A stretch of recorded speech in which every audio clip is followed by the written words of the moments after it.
Gente, hoje é 1º de junho, o primeiro dia que começa, assim, o mês do orgulho. Agora, eu estava me perguntando por que o mês de junho é comemorado o mês do orgulho da comunidade LGBTQIA+. Bom, eu vou contar um pouco da história para vocês, tá? Assim, não tenho a intenção, sabe, de ser certeiro em tudo, mas eu vou contar conforme eu ouvi, eu aprendi e eu vou repassar para vocês, tá bom?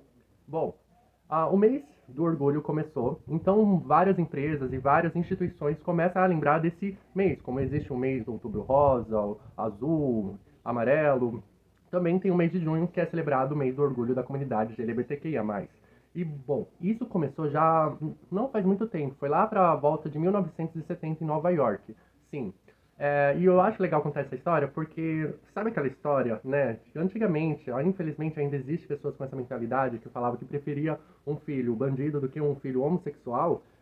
Vem dessa experiência, né, de LGBTQIA+, passou até chegar aos direitos que a gente tem hoje. A gente possui direitos, mas não são iguais e a gente luta pela igualdade, né? Então, se a gente tem. O nosso dinheiro é validado de uma forma igual, o nosso esforço, porque os nossos direitos constitucionais, civis, não são respeitados da mesma forma. Bom, é, antes da gente ter essa liberdade que a gente tem hoje de vir falar com vocês, a comunidade ela era muito reprimida de várias formas. Tanto por lei, era visto como crime naquela época. Antes de 1970 existia várias proibições, leis assim, existia até leis que se um homem fosse visto com mais de duas peças que não fossem masculinas, era considerado, sabe, crime e a pessoa era presa, passava por uma humilhação social. Também tem os casos de homossexuais, né, que mesmo naquela época que era muito reprimida, gente, o gay quando ele nasce, a lésbica, seja quem for, é, nem todo mundo é igual. Tem pessoas que têm trejeitos desde criança. Imagine naquela época que a criança está se desenvolvendo e ela ainda não tem a percepção, né, do que aqueles jeitos dela representa para a sociedade. Então isso era um tabu e acabava punindo as pessoas por seus trejeitos.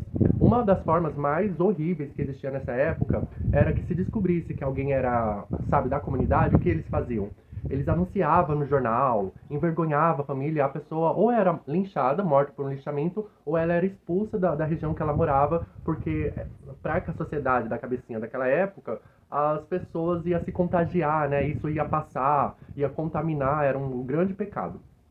E devido a essa sociedade agressiva que existia naquela época, aonde a comunidade LGBTQIA+, buscou reduto? Sim, num submundo do crime.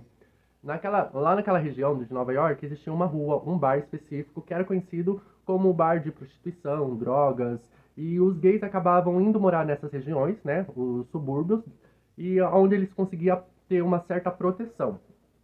E a polícia sabia, né? A polícia daquela época sabia dessa situação e fazia batidas, né?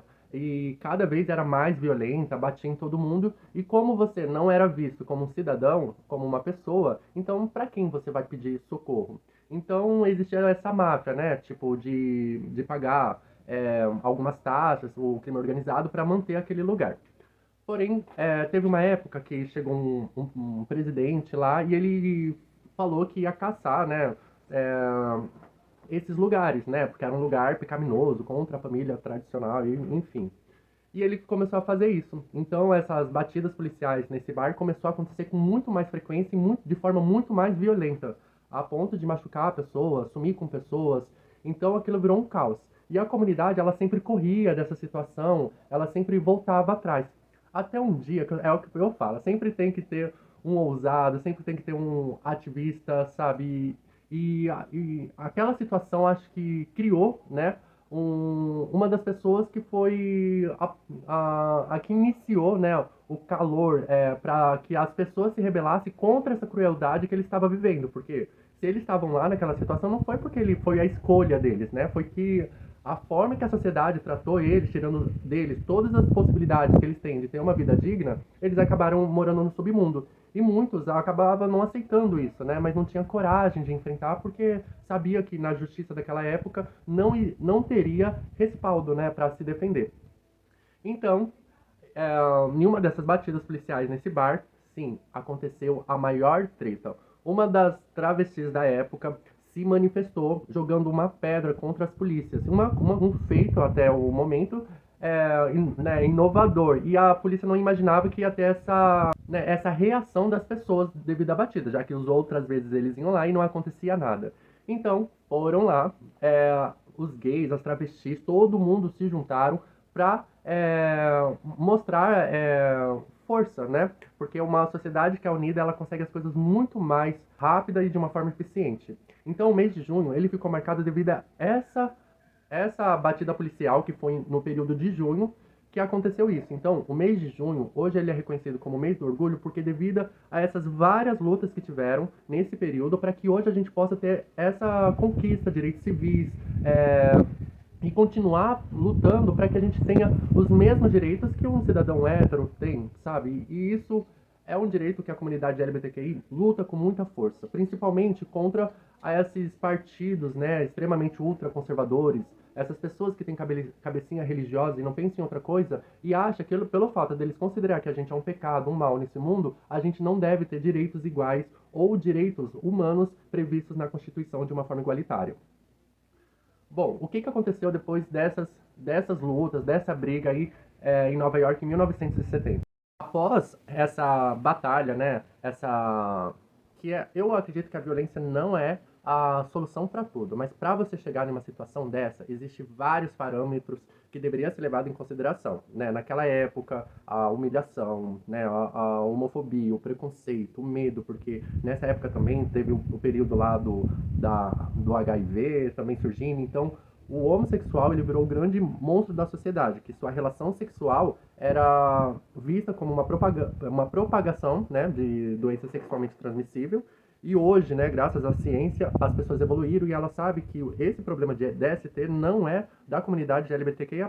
Ela também é uma das vítimas dessa doença, como existe gripe. E qualquer pessoa pode se contaminar, porque, né, infelizmente, isso é um problema que está no nosso mundo já há muitos anos.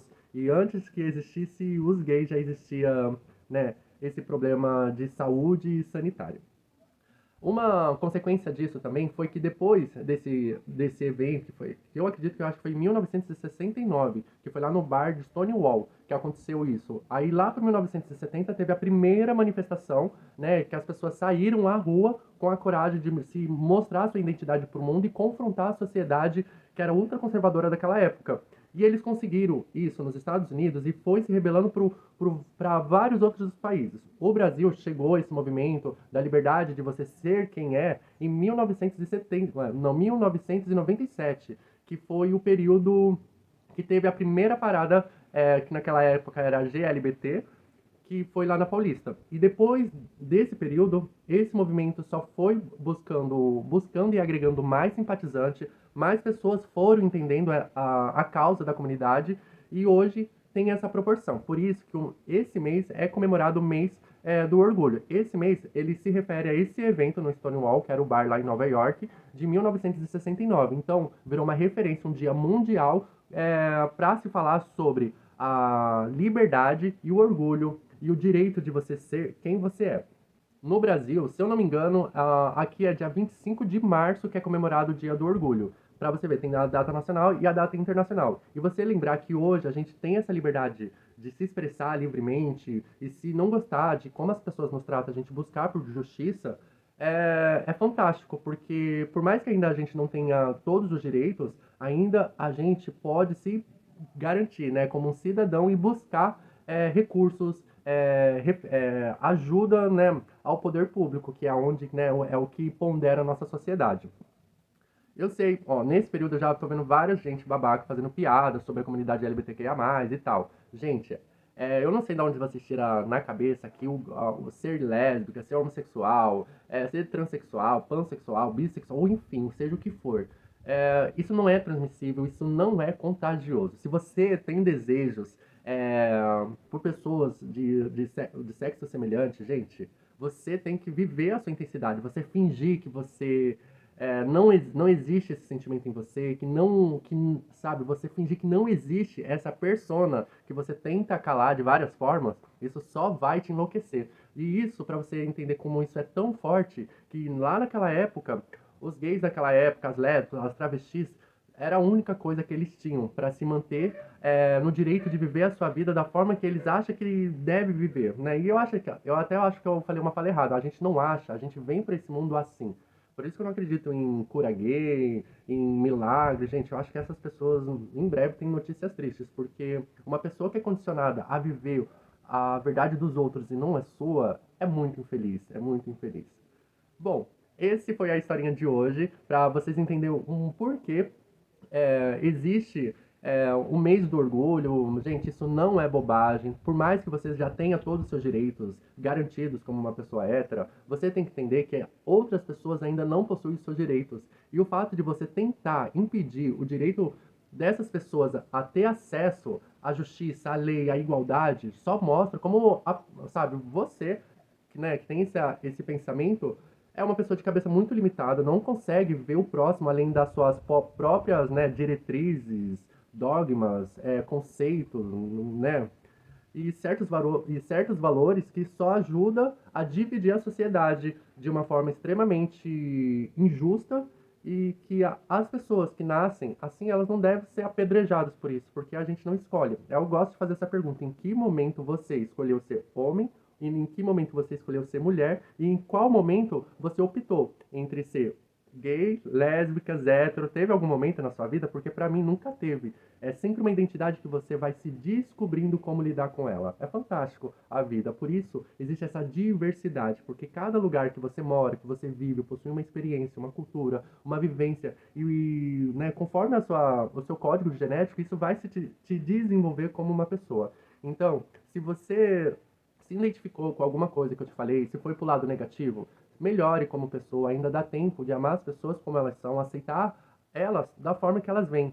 É o que eu falo. A minha forma de separar as pessoas são a forma que elas agem. Se são pessoas que têm, sabe, boas ações, bom coração, sabe, que pensam no próximo, eu tenho certeza que eu vou querer ser muito amigo dessa pessoa. Mas se eu acho que tem aquela pessoa, né, que é aquela pessoa que se acha o juiz, né, que ela se coloca ali na porta e fica julgando quem é quem, esse tipo de pessoa, gente, pelo amor de Deus, passe bem longe de mim. Bom, é isso. E se você gostou desse conteúdo, já vai lá no nosso canal no YouTube, canal Fernando César. Se inscreve lá, a gente está crescendo todo dia um pouquinho. Se você está assistindo no Facebook, dá uma curtida, comenta, marca aquele seu amigo que precisa de um bate-papo como esse. E esse mês de junho eu vou tentar fazer mais vídeos como esse para mostrar que, gente, gay não é bagunça. A gente tem história, a gente tem cultura, a gente, sabe, tem muito a agregar nessa sociedade que a gente vive hoje. E o nosso valor hoje, como cidadão e como pessoa, é visto. Por isso que os países que tiveram uma aceitação da diversidade sexual dos seus cidadãos são países que se desenvolveram muito mais. Porque uma pessoa livre, para ser o que ela é, ela vai atrás dos seus propósitos e dos seus sonhos. É isso, gente. Meu nome é Fernando César e até o próximo vídeo.